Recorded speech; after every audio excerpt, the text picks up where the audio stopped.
Nobody would have thought that I would be the one. Rhyner, sports talk. Baseball, baseball, baseball, baseball.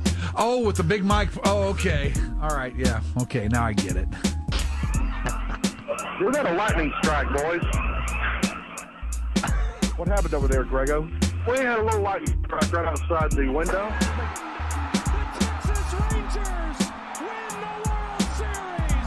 All right. Here's a tip for all these Americano League teams. Wait, you said tip? Yeah, tip. Okay. With a P. Keep jamming. The ticket, colon, nothing but a big Gen X jerk-off session. This is a cool night or what? Although somebody would hear that and go, bullshit. I'm back, bitches.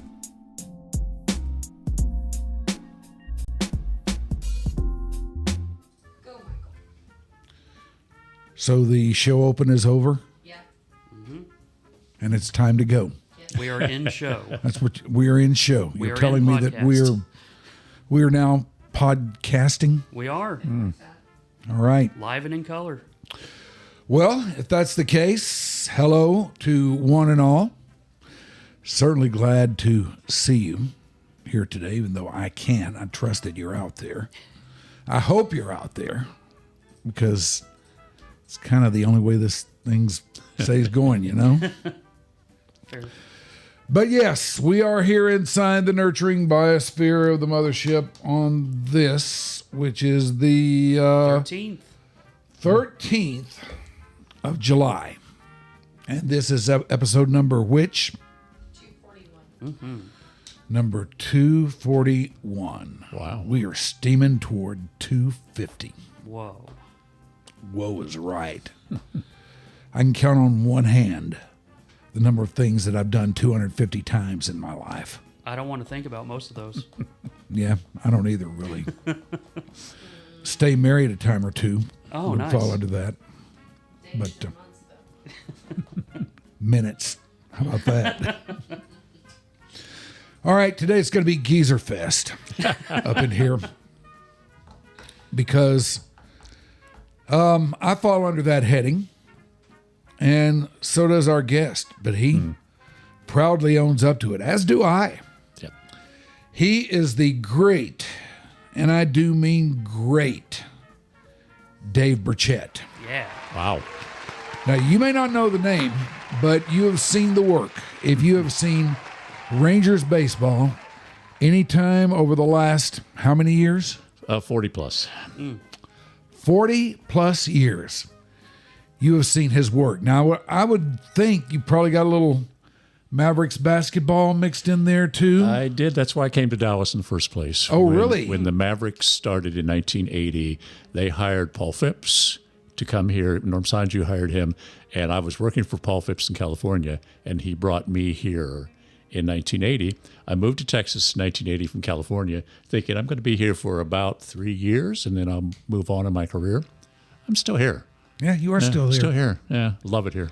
You are. Well, it loves you too. Oh, thank you. It loves you back. All right, now, you are kind of a behind-the-scenes figure, albeit a very, very important one, with lots of clout and lots of influence on what we see when we sit down to watch Rangers baseball. So explain to everybody exactly what it is you're doing. Well, I'm a director, and people ask me, there's a couple of ways to describe it. Being a director is a little bit like being the quarterback because all the live action is your responsibility. The producer is more like the coach. He comes up with a game plan, but all the execution is the director. So in front of me, people come in the TV truck and they're blown away. There's like maybe 100 TV screens Yes. in front of you, and there's like 20-something cameras on a Ranger game that you look at. And so you're looking at all those cameras and you select each camera that whatever is on the air, the director selects. So if something is missed, it's the director's fault. But typically that's what I do, and I loved it. I just absolutely love it. I did it for 37 years, a lot, and then about 6 years ago, I stepped away for grandkids and just getting older. Sure. And so now I occasionally will still pinch hit, but not very often. Not very often. Not very often. You like grandkids? Oh, my goodness. I love them. I like grandkids too. It's like the best thing ever. Yeah, it really is. Yeah, it is. That's why I tell my sons, that's why we had you. So that someday we would get to grandkids. They don't find me humorous at all, but Everyone else thinks it's funny. so I like that. I'm number 241. Yes, sir. Wow, I didn't expect to be that high on the list. That's amazing. You are. Yeah. It's Today you're at the top of the list. Yeah. Till Wednesday anyway. yeah, really. Oh man! Now, how many cameras do you guys have? Do they generally have at a given day, at a given game? Yeah, it's at the home games. It's 20 plus, and some of them are not cameras that you're going to use for live shots, but like the dirt cam. They now have the dirt cam that's really good. You can take it live, but you're generally not going to do that. You have the wire cam that floats along at the top, but so basically you have about 12 to 13 cameras that are covering the primary action. And so the thing about directing a sporting event is you have to be thinking what your next camera shot is. Right. And a lot of times, they'll something, maybe a crowd shot or something, and there'll be something happening, and they go, why didn't the director see that? Why didn't they see that person was doing something obscene? And you go, well, that's because the director is looking at the next shot. And somebody behind you has to go, get off that. But yeah, you're thinking of the next shot. So you have to be thinking that, with, let's say, runners at second and third, you have to have this camera's going to round the runner, this one's going to score it. Mm-hmm. All these things are going to happen, and different reaction shots. So all those need to be planned, and then you're ready to go. How many people are in the truck with you? In the truck, in my little space, you have the technical director, who is the most important person in the truck. They punch the buttons, and sometimes they cover for the director. They punch the camera that he meant to say but perhaps didn't say. And Kevin Lewis, who is our primary TD here, is one of the best ever. This person has to sort of think along with you. It's unbelievable. And all the things, all these effects, these flying things, the replays, all these just dynamic things that happen on the broadcast. Technical director's doing all this. All I'm doing is yakking, just talking, kind of like you do. But so I'm just talking. Except you're talking about important stuff. I'm not. And the technical director. So he's next to me at the Rangers. He's on my right. To my left is the producer. Patrick Madrosky is a current one. He's fantastic. We love Pimo over here. He's fantastic. And then behind me, we have the graphics people. Generally, it's Eric Josephson. And then you have the graphics operator. Then you have the person that does the score bug, also in that space. Then in the other room, you have the tape operators. It's not tape anymore. It's digital. We still call it a tape room because we haven't figured out what else to call it. Mm-hmm. We still call it the tape room. And you have 3 or 4 in there. You have 2 video guys, a really underrated part of the broadcast, because you have 20 cameras, and the great video that we have, they all match. So every shot matches, all the grass matches, all the faces match. Like all the colors you're saying, all like the shading and all that. Yeah, all the shading. It's fantastic. Then you have audio, which is incredible, again, at the Rangers. Tim, I think his name is Tim Record. I only know him as Toast. Yes. Yes. We all know him as Is that his actual name? I think that might be his actual name. What do you call him? Toast? That's his nickname. Yeah. Yeah. And then we have 2 of the best engineers. So I'm telling you, I'm not saying this because I want them to pat me on the back. They truly are, if not the best crew in Major League Baseball, they're top 3. And I think they're the best. And I hope Ranger fans, it's hard to realize how blessed you are to have a crew like this, a camera crew like that, audio, video, replay, technical director, somewhat decent directors. It's just amazing what they can do. I believe it. And Ranger fans are very, very lucky. Yeah, because there have been a few times when I, for one reason or another, have worked my way inside the truck and seen all of this come down. And man, it is a very, very high level of focus, a very, very high level of near chaos a lot of the times. A hell of a lot of communication. A hell of a lot of communication, a lot of people talking to each other, a lot of people talking over each other, but inside they all know what each other's doing. They all know what each other's saying, and they're very, very, very calm considering the level of intensity in there. A lot of people kind of feel anxiety when they come in the truck and they see all this, and I'm going, it's kind of like air traffic control, with all this going on. The good thing is that generally no one's going to crash. Generally. Yeah, generally. Occasionally a Ranger season may, but we have no control over that. No, there is no control over that. So how did you get into this, man? Man, how much time do you have? Lots. Okay. However much you need. However much you need to tell your story. Well, you'll be somewhat related to this. I started out as a disc jockey in Chillicothe, Ohio, and I loved being a disc jockey. That's what I wanted to be. And I enjoyed radio. I was at a small radio station that let me be creative. I had so much fun. And then Harry Chapin came out with that song, WOLD. Yes. And I thought, I don't know if I want to do this or not.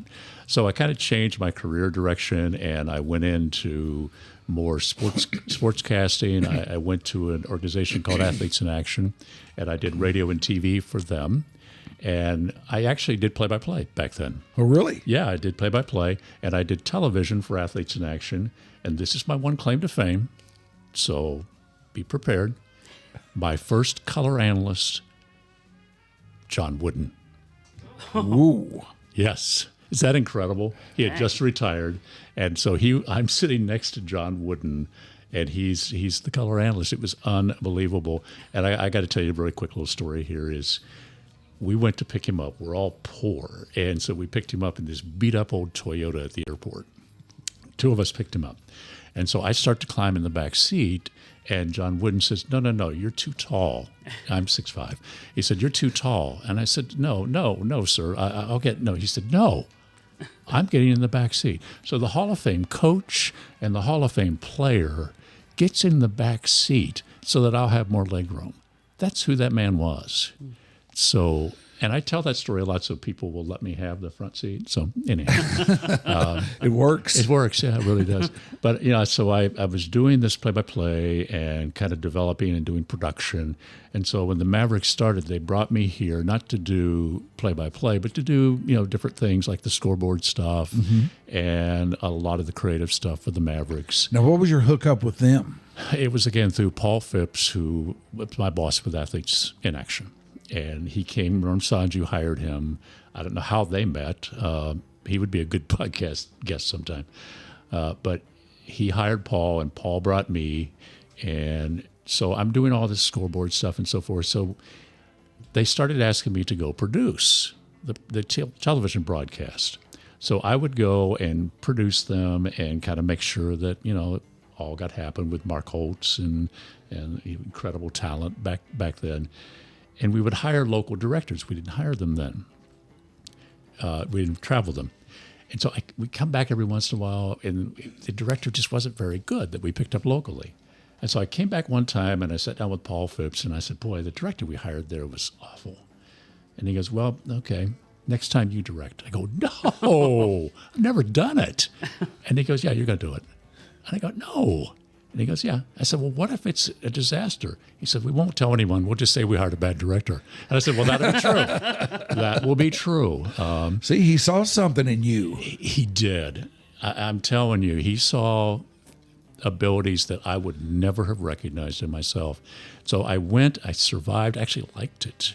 And so I started directing. And here's what, because I had zero experience as a director, I learned to depend so much on my crew and in creating this team atmosphere that I need you to be a part of this and we're a team, and that it really helped me that later when I actually figured out what I was doing, I kept that philosophy going, and we're all a part of this.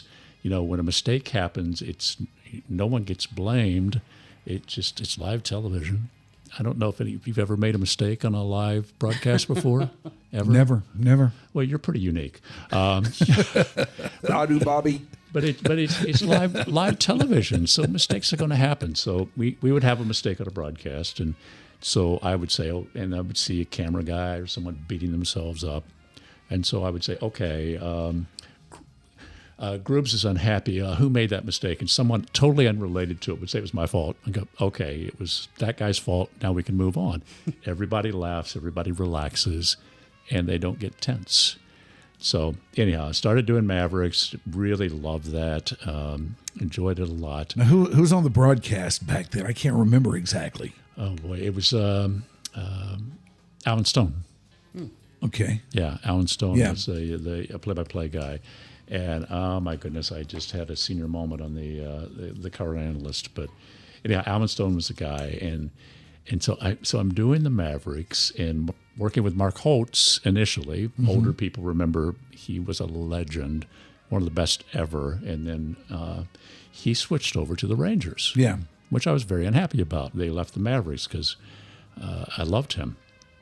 And so he's at the Rangers. From what I've always been told, maybe you know something different, was the way they got him down here was to promise him that next year you will do the Rangers. Oh, I didn't know that. And that first year they had him do Mavericks, and he did great at that. But they had made the promise to him that we'll get you on the Rangers as soon as we can, and that was the next year. Well, I wish I'd known that back then. I would have tried to sabotage that. Well, maybe I shouldn't. I'll tell you the rest of the story. So he's doing Rangers, and that at that point, the city of Arlington was hiring the directors for their broadcast, and so they needed to hire someone. So Mark Holtz says, "Well, how about Dave Burchett?" Well, I had now done like a couple of years of NBA. I had never done baseball. So the Rangers hired me to do baseball. I'd never done baseball. So I'm telling you, when people say, how do you become a TV director? I'd say, you don't want to follow my story. It's not a normal path. I just was really blessed. But it worked. It did work. It did work. And I did both Rangers and Mavericks for a lot of years. And then finally I had to make a choice. And as much as I love the Mavericks, I'm going, okay, the Rangers, I can do a lot of games, make a little more money. And so switched over to the Rangers. And so. What's your favorite Ranger moment of all time? Oh, my goodness. Were you in the truck in 2023? No, that was past. I basically stepped away in 2017. So occasionally, again, I will pinch hit. But I would say, honestly, it probably goes way back to 1996 when they won the first pennant. Mm-hmm.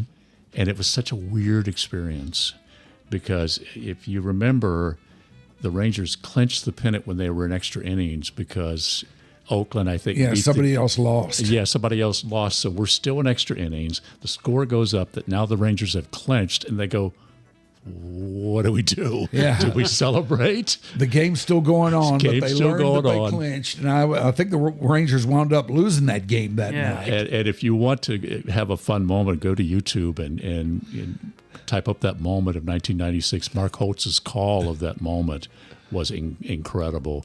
And so afterwards, life was different back then. So afterwards, I went down into the clubhouse because we're allowed to do that kind of stuff back then.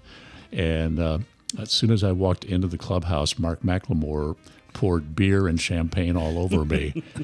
So now I'm, after this, driving 45 minutes to home thinking I have got to drive perfectly. Because if I get pulled over, you get pulled over, you'll never get out of it. I'll never get out of this. So, yeah. Now, and the other one that's a favorite moment that's just kind of unique is I was directing the game when the ball was bounced off Jose Canseco's head. Yes. And became a home run. And that will probably be one of the all-time baseball blooper classics. Oh, absolutely. And again, if I can tell you the story of that, we're in Cleveland, and it's the last game of the series. And I had my center back then. Okay, this is back then. We had 4 cameras, sometimes 5. We had a lot of money. We had 2 tape machines, 2 replay machines, and they were not digital. So if I paused one for replays, I only had one going. And if I paused 2 for a replay, you didn't record anything, we'd miss it. So that was life back then. So my center field camera guy for 3 days is going, I'm getting great stuff, man. You need to ISO me. And I'm going, dude, I know you are, but we only have 2 tape machines, and our standard thing is to ISO center field and high home to get pitch and hit, and then an ISO camera in case there's a great play. Mm-hmm. And I said, I know. And I finally on the last day, I said, okay. I've forgotten his name now, but I said, okay, guys, I said to all of my camera group, say it was Groobs. Say, I'm finally going to get Groobs to shut up. We're going to ISO his camera. Okay, we're going to ISO his camera. 2 innings later, that camera is ISO'd with center field when the ball bounces off of Jose Canseco's head, and it's the perfect angle. He's got the angle hitting off his head, bouncing over. Canseco with that stunned look on his face. David Hulse over there cracking up. And we had this amazing replay, and people go, man, you did a great job of directing. I go, not really. I just happened to listen to a crew member, and I got lucky. And so much in live television, in those moments like that, is you just get lucky. And I still love that was Norm on the call for it, right? Yeah, Saying doink. Yeah. Or is it boink? Yeah. And, another, David Hall, speaking of him, if y'all recall, and this is another good YouTube thing, he had the 4 consecutive foul balls in L.A. on October 3rd. Last game of the season, we just want to get on the airplane and go home. And so this is what you never know when you're going to have a once-in-a-lifetime moment in a game you never expected. So David Hulse drills a line drive in the far corner of the Angels dugout. There are 2 guys there, and they kind of panic, and they kind of, react a little bit. The next pitch, boom, line drive, exactly the same place. Policeman gets up, is there, starts waving a white flag. One guy goes down, gets a glove, comes back down to the corner. Third pitch, boom, line drive, same spot. They all get up and just start walking out of the dugout all the way toward the clubhouse. So now the entire right side of the dugout is empty, and you've got 20 guys all bunched up together on the left side. And then 4th pitch, boom, same place. So by now David Hulse is laughing, and the crew is just like, the Angels players are all just waving and laughing, and it was Steve Busby and Jim Sundberg. And again, that's another moment that's worth watching. It was so incredible. Yeah, the thing I remember most about that is Hulse laughing. Uh-huh. He was laughing out in center field when the ball bounced off Canseco's head, too. Well, he had the 2 most unique moments of my career of 37 years as David Hulse. Yeah. He's a unique guy. Yeah. Yep. Saw him just a couple of weeks ago. Really? Oh, did you? Yeah. How's he doing? He's doing okay. Showed up at the Petty Theft Show in Tolbert's. Whoa. Wow. Yeah. He's probably looking a bit older now. You'll recognize him, I promise. Would you. I? Yeah. Okay. Oh, yeah. Oh, yeah. Cool. Yeah. Still looks good. He's still the Incredible Hulse. I like it. Oh, man. But, God, I remember both of those things. The fouls of the dugout and the Canseco thing and all those great moments that the Rangers have had. Yeah. Yeah. I also had that special moment in Rougned Odor punched out, was it Batista? Yep. Yeah. Joey Bats. Yeah. And so, again, just another routine game, and we just happened to have the ISO of the turn. So now when you look at the replay of that, we had super slow-mo of the punch. So I'm said to Kurt Dykert, our producer, do we replay this? He goes, yeah, I think we have to.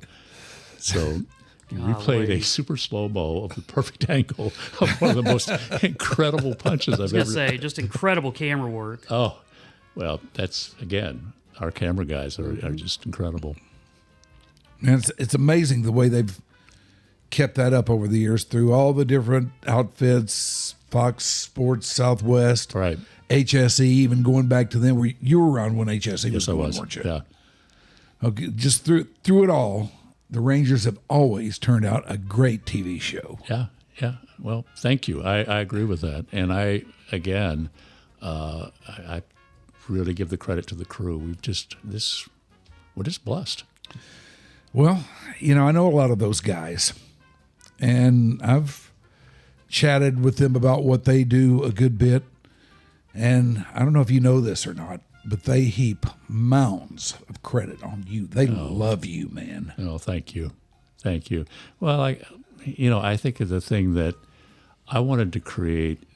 When I started out, the television industry was a little bit of a kind of a boss thing where the producers and directors would be kind of aggressive and yell a lot and kind of demean people that made mistakes. And I didn't like that.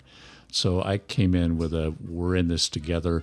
And one of the things that I would do is, instead of saying you absolutely have to just do this and this and this and this for your camera shots, I would say, this is the basic things I need from you, but I want you to have some flexibility. And if you see something that you need to shoot it, show me, because I'm blind in the truck. You're the one that can see things out there with your camera lens.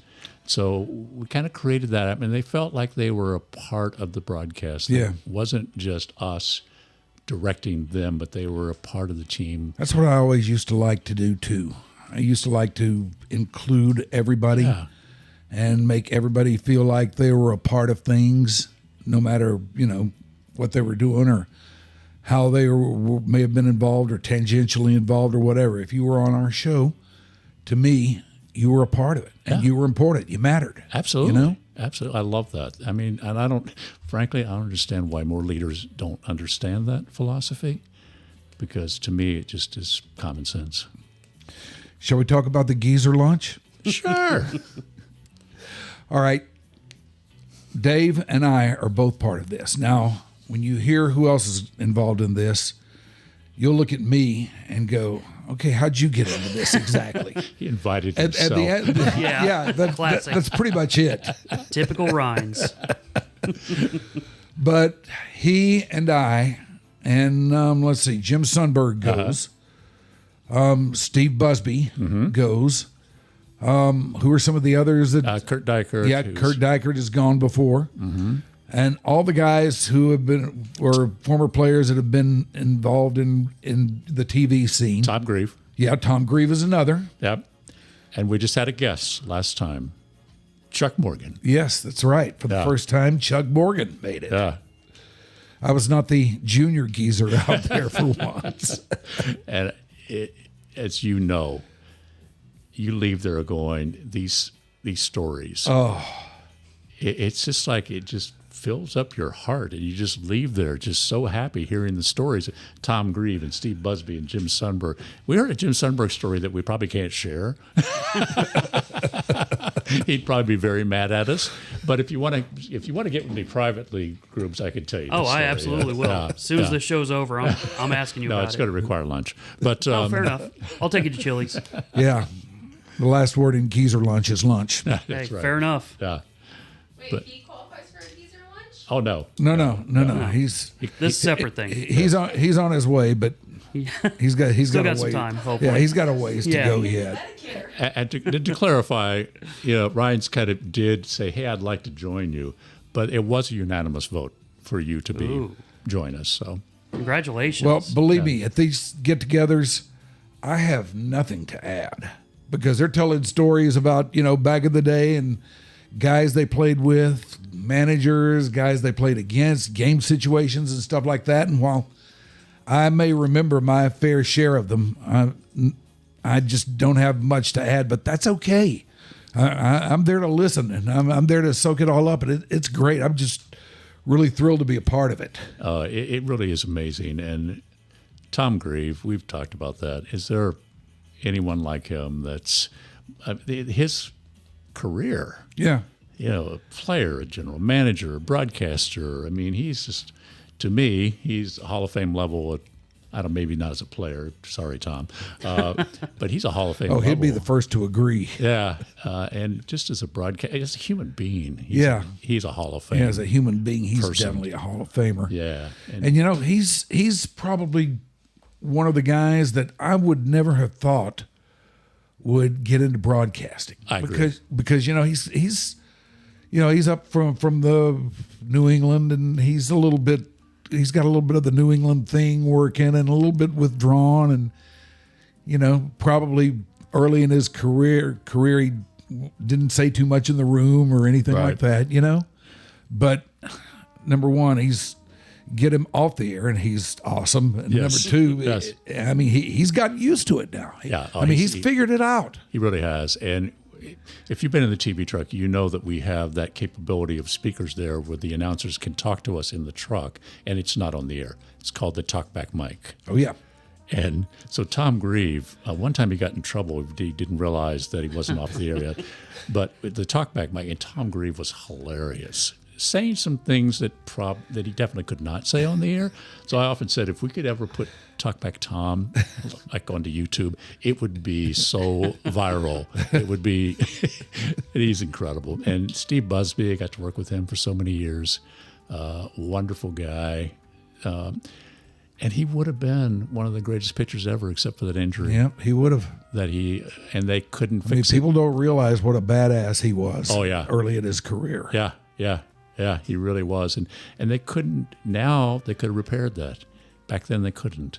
And back then they kept going instead of. Yeah. Yeah, he's kind of been the big revelation of the thing for me because I didn't know him at all, hardly, when he was broadcasting. And I don't know if I've really warmed up to him too much ever, but now that I've been around him, he's a great guy. He is. He really is. An awesome guy. Yeah. All right, this is Dave Burchett with us today. He directs Rangers TV, or he did direct Rangers TV. Probably still does in a pinch, right? Yeah, occasionally come out of the bullpen. Yeah. And Mavericks, and what you see on TV with these teams is really, it starts with him, pretty much, back in the day. And we'll have more with Dave in just a minute. But right now, you can relax for a couple seconds if you want. Because I know I've beaten you down here. No, not yet. Because right now, it is time for the dreaded and feared mid-show read. All right, we have a couple of things here today. Item one is that on Wednesday, July 15th, YDC will be airing a little bit later than normal. Usually we go live at 5, as is the case today. We're going to be going at 7 on this Wednesday because we are going to have the privilege of hosting a very, very special guest. One that makes me as happy as a little girl because I'm getting to invade a circle that I never thought I never have before, never thought I would. But we will be visiting with Hall of Fame drummer Stan Lynch, co-founder of Tom Petty and the Heartbreakers. They mean a little something to me. Now he's on tour with his first band project since his time with the Heartbreakers, the Speaker Wars. Now, I don't know if you've checked out the Speaker Wars music yet, but if you haven't, you need to because it is good. It is high-quality stuff. And he's granted little YDC an appearance before hitting the road. They're practicing up in Denton. So Stan Lynch and the Speaker Wars are going to play Dallas the 18th of July at the Kessler. Doors open at 7. Show goes down at 8. Catch us next Wednesday, the 15th of July, a bit later at 7, when we will be visiting with the great Stan Lynch. And get your tickets to join me at the Kessler for Stan Lynch and the Speaker Wars. Saturday, July 18, showtime, 8 o'clock. Tickets are available at thespeakerwars.com. That's SPEAKERWARS.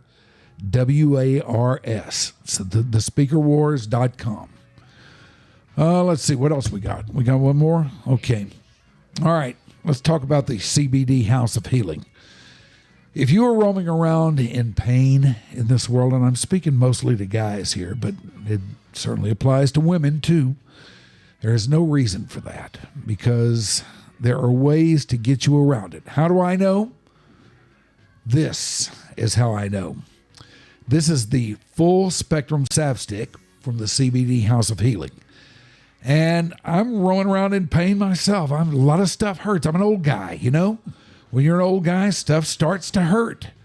And you need a little help. Well, this stuff has really worked for me. It doesn't make it go away, but it makes it feel better. And I will take that any day of the week. Now, if it'll do it for me, it will do it for you. And you need to stop by the CBD House of Healing and talk to them about what's going on with you and see what they've got for you. They approach everything from a medicinal standpoint there. Their owner is a registered nurse. And so she has done her homework on the whole CBD thing. She knows how it works. She understands it, and she can help you out. They are located at Plano Road and Northwest Highway in the northeast quadrant of that burgeoning intersection. Stop by, tell them you heard about it from us here on YDC, and start your healing at the CBD House of Healing. Is that good? That's great, Shoopy. All right. Be proud. Have some tea. I think I will. Yeah, you've earned it. Was that good? I think I have too. So, did you go on the road with the team back in the day? Oh, yeah. Oh, yeah. What were your favorite stops? Oh, wow. Fenway. I love Fenway Park. It's just one of the blessings of being in, a broadcaster or a media person is you're allowed to go down on the field. You're allowed to go in the dugout before the game. So at Yankee Stadium, the old Yankee Stadium, which I loved, and not the new one, but in Fenway Park, so you're in the dugout. Babe Ruth was here. Yeah. Lou Gehrig was here. Yeah. Ted Williams was here. Yeah. And you just go down the list of Hall of Famers, and they were all walked down this little path from the clubhouse to the dugout. And it's just like, wow, this is incredible. And the same thing at the old Yankee Stadium. Loved it there. Are you talking about Yankee Stadium senior or junior? Senior. Okay. Junior is not anywhere close to me, to something I like. I just felt like, I don't know, just not the same. But I love those two. Love going to Wrigley. Grew up as a Reds fan, so I did enjoy going back there. Grew up in Ohio. But yeah, I just all around the country, there aren't too many places I didn't like to go. Oakland was one of them because that stadium was awful. However, one of the best crews, so that kind of balanced it out a bit. Yeah, and I got to tell you, and I know I'm in the vast minority here, but I had 2 or 3 swims through a game out there in Oakland, and even though nobody was there, and even though the stadium was just awful, I don't know. It kind of had a certain vibe to it. I didn't hate it nearly as bad as I was ready to. Yeah. But it doesn't compare to Fenway or anything like that. Oh no! And some of the ballparks was like Tropicana down in Tampa. Yeah, I've never been there. It's just was awfully ugly inside. And I remember someone from the studio back when we used to, they would get shots from us when they were doing the pre and post game shows, and he said, "Can you give me a beauty shot at Tropicana?" I go, "No." Doesn't exist. Nope, can't do it. I can show you the roof or something, but no beauty shots. Well, what are the good beauty shots? Oh man. Well, San Francisco. Yeah. At their new stadium. Oh yeah. Just beautiful. Yeah, been there. Yeah. San Diego, beautiful. And there were some nice shots at Oakland before they built that big thing out in center field. Yeah. To change it for football. You could shoot the mountains back there. That was really pretty. I love Kansas City. Their stadium is. I've never been there. Yeah, it's really nice. The fountains they have out there, and one of the things the TV guys used to do is.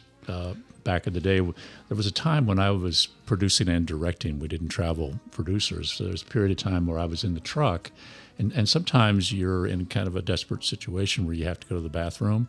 But in Kansas City, it was 5 minutes away to go to the bathroom, so I really couldn't go. So my beloved camera crew, during every commercial break, would shoot all the fountains when I had to go to the bathroom. So, love those guys. That's how you know your crew loves you. Yeah. How's that place held up? It's getting a little up there in years now, but it is, and they're going to replace it, as you probably know, and they're going to build a new in downtown Kansas City. But I've just thought it's really been beautiful, and they've kept it upgraded really, really well. So I like it up there. Yeah, it always seemed like they did really go to great lengths to make it as nice as it could possibly be. Yeah, it doesn't seem like one of the oldest stadiums. No, it going, doesn't. Yeah. It doesn't. Yeah. Which is crazy. Dodger Stadium is one of the oldest, and it's like it's only 10 years younger than me. So it's like, wow. Pittsburgh, another stadium with a beautiful I love beautiful that views. place. Yeah. I mean, Team's not very good, but the team's not very beautiful. good, but the stadium's awesome. Yeah. I mean, if I had to pick one that's my favorite, it would definitely be that. Maybe that or San Francisco, probably. Yeah. And, Clint Hurdle, the former Rangers hitting coach, he did a great job there with Pittsburgh. He got them turned around, but they just didn't stay with him. I wish they would have. Yeah. I wish they would have, too. He's a great leader. He is an incredible. I got to know him very, very well, and he's amazing. I've heard that about him. I didn't get to know him at all, but everybody who did says the same thing. Yeah. That he's really a great guy. Yeah, he's a fantastic leader, and we actually kind of did a project together. We wrote a book together, a leadership book about our different philosophies of leadership, and several publishers looked at it kind of seriously and liked the content, but they said, and this is the new world, you guys don't have enough social media contacts, you don't have enough platform, and you're just kind of old guys, so we can't take a chance on publishing. Hear that, Ashley? You hear that? Your social media is great. I don't know what you're talking about. No. Every time I hear social media, you're the first person I think of. Oh, good, because your social media is doing great, Mike. You'd be able to publish a book right now. Anything I know about it, I learned from you. Okay, Or at least I give you that kind of credit. Rhynes could write the foreword for y'all's book, and you could get it published. There you go. There you go. But, I'm here to help. Clint did do a book called Hurdleisms that if you want to check it out, it's kind of some of the sayings and philosophies that he's had of leadership. So really good. But Dave, you have written a couple books, right? I have, yeah. More faith-based and all They're that. faith-based but, books. They by far the best-selling one, if you're familiar with that, is called Stay. And it's lessons I learned on life, loss, and grace from my dogs. And from two rescued Labradors. Mm-hmm. And I've often said that, I'm a faith-based person and love going to church. And church would be awesome if they were dog-based, because dogs have unconditional love. When you don't handle them well, they forgive you right away. They live in the moment. They don't live in regret of the past or fear of the future. And, a church of Labradors and Golden Retrievers would be awesome. Maybe the butt sniffing would be, kind of weird, but, it would be awesome. But anyhow, Stay was... work around some things. Just basically things that I learned from our dogs, and it sold really well. I like the title, too. Yeah. Stay. Yeah. And that's basically based on the idea, if you're going to grow in your faith, you just need to stay and remember who you are in your faith. And instead of lashing out or reacting, just sit and realize that because of my faith, in my case, my faith in Christ, that's who I am. People may not realize also that your son is breaking into the sports world as general manager of the Frisco Rough Riders. He's a big deal. Yeah, that's a little bit more than breaking into it. He's broken into it. Yeah. He broke in a while ago. Yeah. And that's another story I love to tell younger people that are trying to start their careers. Scott, my son, who was the general manager, as you said, for the Frisco Rough Riders, he was going to go to Ohio University to get his sports management degree many, many years ago. And back then, that was the best one. And so he was all set to go to Ohio. I was pretty happy about that. Go to Ohio, where I grew up.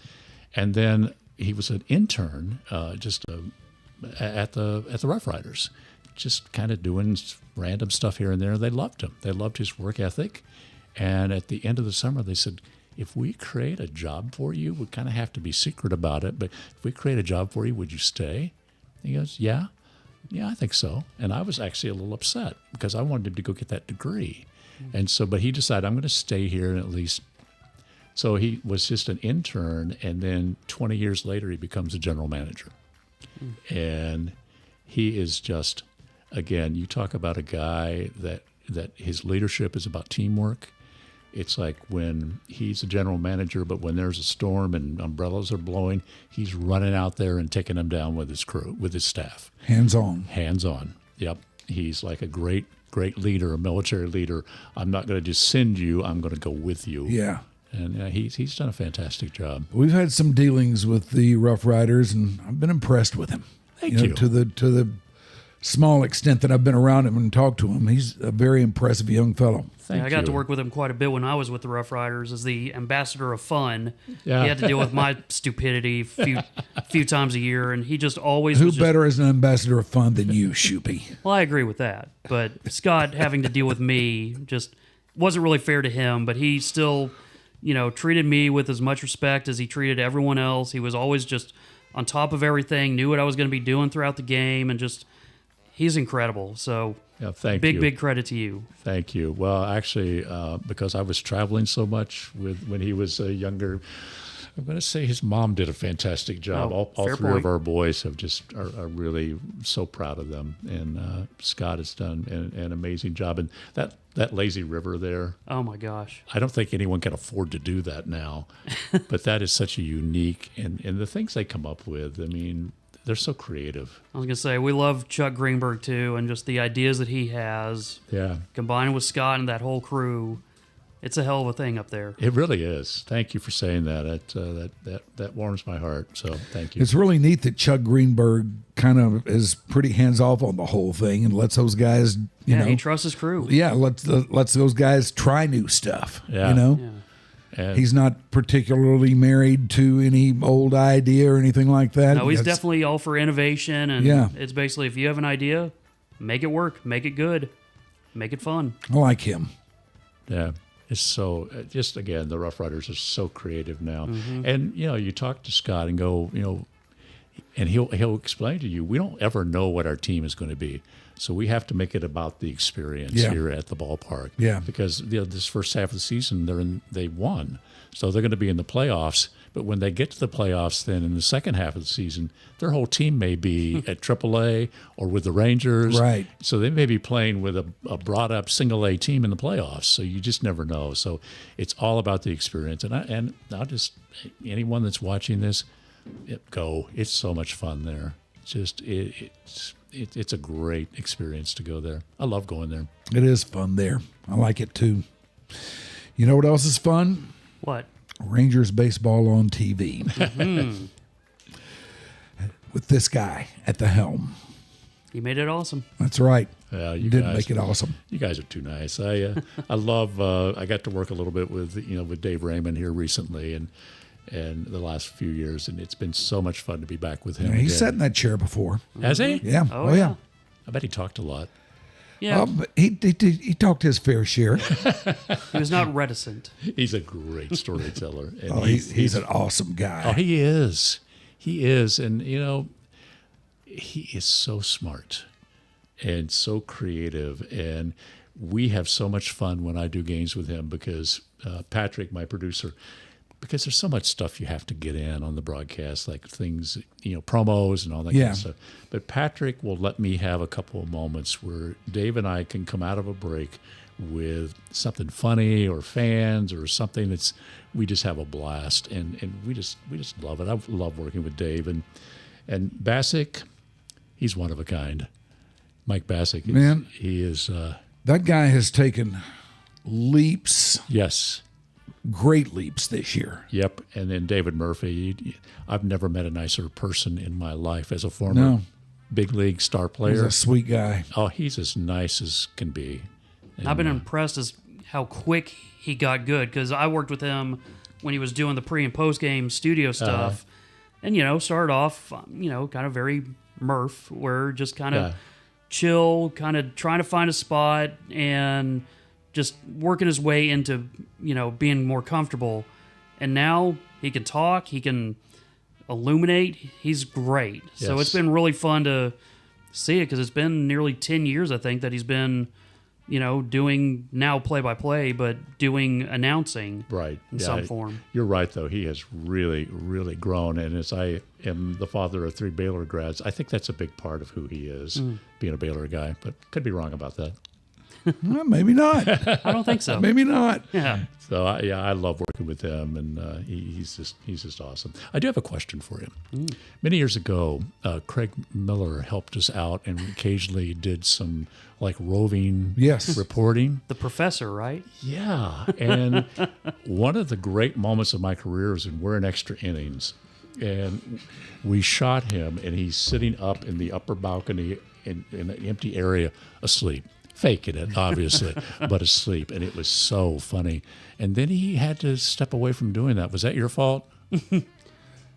I think it was. I'll never tell. I get the feeling it was the morning show's fault. Yeah, it was the morning shows. 4 a.m. wake It was up.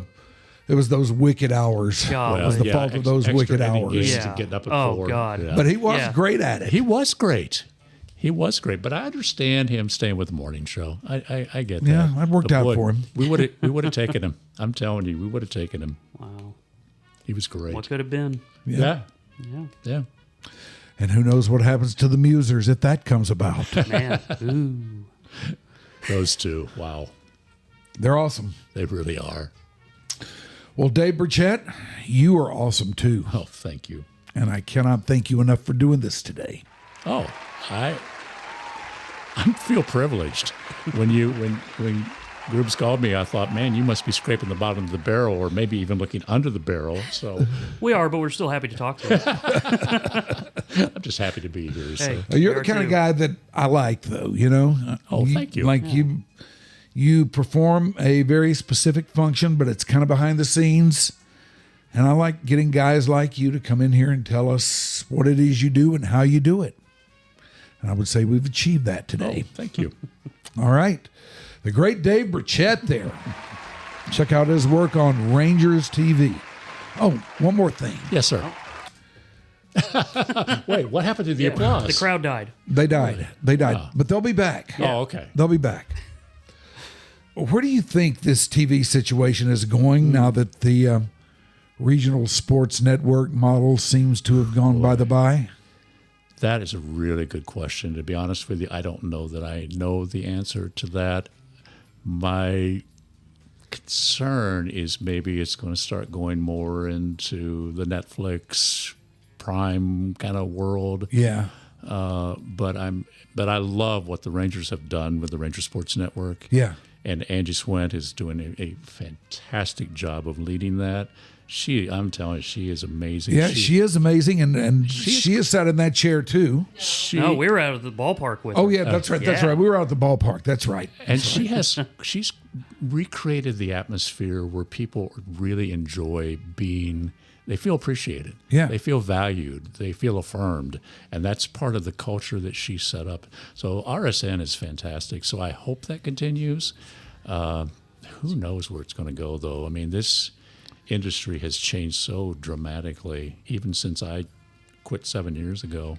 I mean, I was, Fox Sports Net for many, many years, and all of a sudden it just starts falling apart. What caused it to fall apart? Yeah, that certainly didn't help. But it's just. I think the financial aspects of it got really, really difficult. Yeah. So. Well, all I know is we've all gotten very, very used to Rangers baseball in our living room every game. And man, if that ever goes away, that's going to be hard to adjust to. Yeah, well, support RSN. Subscribe, support. Yes, I do. Yeah. So And I will. I want that. I one mean, to they've got continue. me. I love the people there, and so I want that to succeed. You've had a lot of success in your scene, Oh, and we appreciate you, man. thank you. He is the great Dave Burchett. The crowd's back. Yes, they like you. I will get my kids to watch this. So yes. Okay, we'll make sure and send it to him. There you go. Now, for all of you out there, don't forget that this Wednesday we are live at 7, as opposed to the more customary live at 5, as we get to sit down with the great Stan Lynch of the Speaker Wars and Tom Petty and the Heartbreakers. This will be my first foray into talking with somebody associated with the Heartbreakers. But maybe not the last. I have no idea, but Well, what'd you say that for then? make you excited. You just got me worked up. Honestly, you get excited like a little girl. I mean, he started it. Say that it's weird. Yeah, it is Yeah, weird. Dump it. It is. What'd you do that for, yeah. Shoopy? We don't have a 7 second delay. All right. So, yes, 7 o'clock Wednesday with Stan Lynch of the Speaker Wars. Check out some of their music because I wouldn't come on here and tell you this if it weren't so. It's really, really solid stuff. And they're getting ready for a gig up there. So we'll tell you more about that on Wednesday when we get together with Stan. And it'll be a lot of fun. Thank you, Shoopy. Thank you, Ashley. Thanks to all of you for being by the channel. Help us out with social media. Get us out there on yours. Circulate us. Get us in the mix out there. That's what we need. TikTok. Yeah, TikTok. Especially all you TikTok guys. Watching it now on TikTok. Ooh. Gosh, look at her. Like it's nothing. Social media. Here for it. Yep, that's right. All right, till next time. Bye.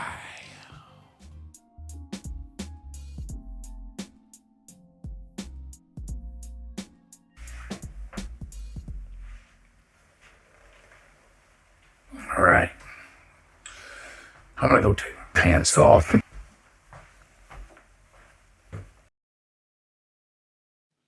Your Dark Companion is a Stolen Water Media presentation.